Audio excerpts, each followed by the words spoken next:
The idea of starting NIANCO came up as I, myself really enjoyed sim racing, and then as World EX developed and started to appear, let's say, I really wanted to compete in it as a team. So we needed some sort of foundation, some sort of structure to be able to be part of this awesome championship. And then together with Thomas, our main esports racer, we saw the potential also within Switzerland to be one of the main teams of our country and compete in all those national championships out there and build ourselves a name in that scene. And that's why we wanted to go for it.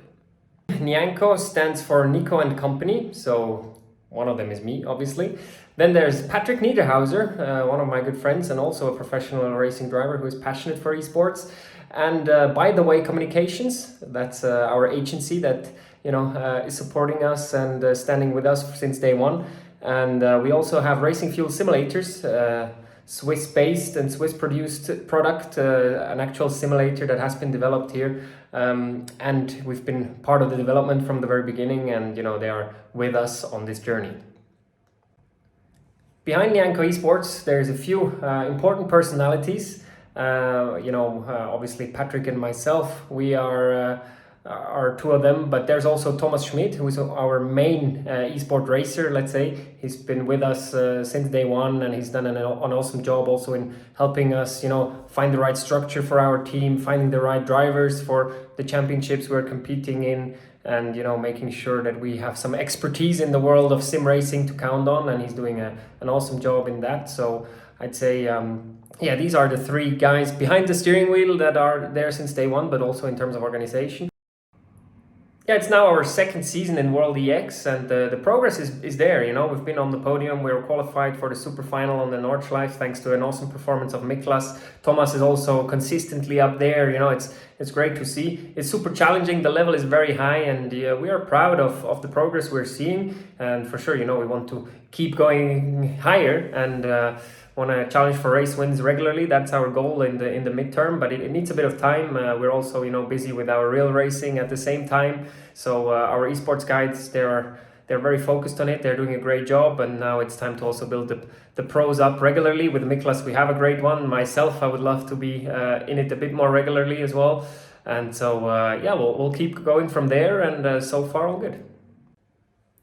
The decision on our driver for the super final in the 51 NIANCO esports car is not taken yet, but we do have a pretty clear tendency of whom we'd like to see in there. Hopefully it won't be the only NIANCO car in the race. That would be awesome. And once everything is clear, we'll take our final decision on that.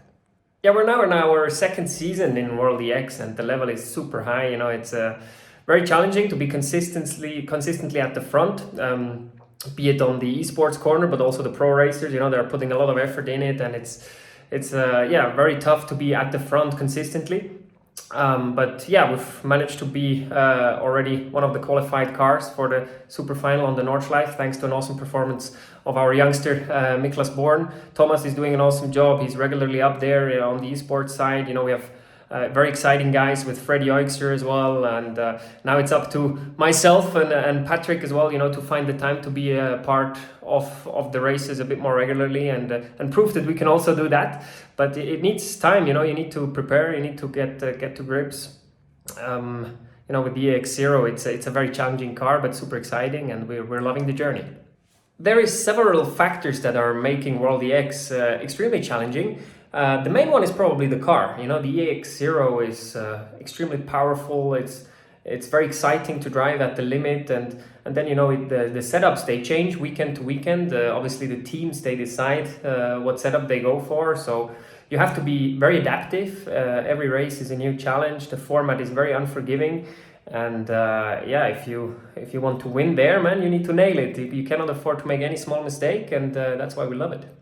Driving the EX0 is playing on the knife edge. You have to really push it to the limit, but if you go slightly above, you pay a big penalty. It's easy to ask too much of the tires, to overheat them, and then you pay the price later on. So it's really a game at the absolute limit, and you have to be on top of it.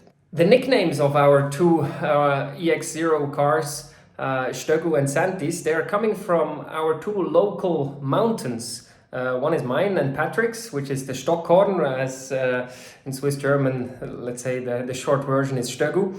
And, we're really connected to our home regions. We love spending time here and training outside, and that's why I thought the name of our home mountain would be a good fit. And that's the same for the other car, which Thomas Schmid is mainly competing in. And he's from another region in Switzerland where the Santis is his main mountain, and that's why we came up with those two names. No, I didn't actually talk to them yet, but definitely I think it could be something very exciting.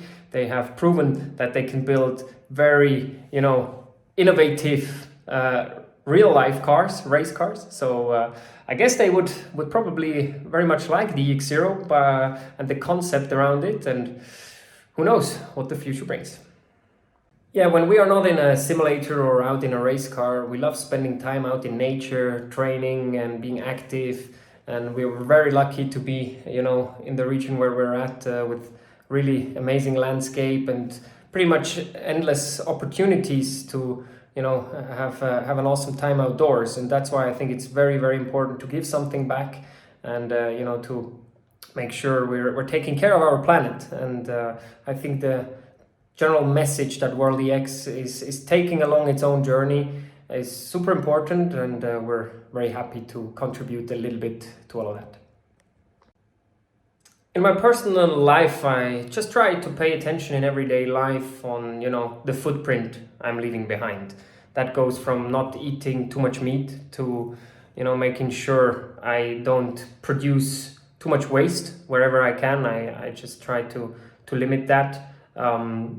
In daily life, I try to not be traveling too much by car if possible. I love riding my bike, so if I can go to the shop by bike to buy my groceries, I will do that. It's the little things, that can make a difference if we all start to be, more aware about our daily actions, and that's what I'm trying to do at home as well.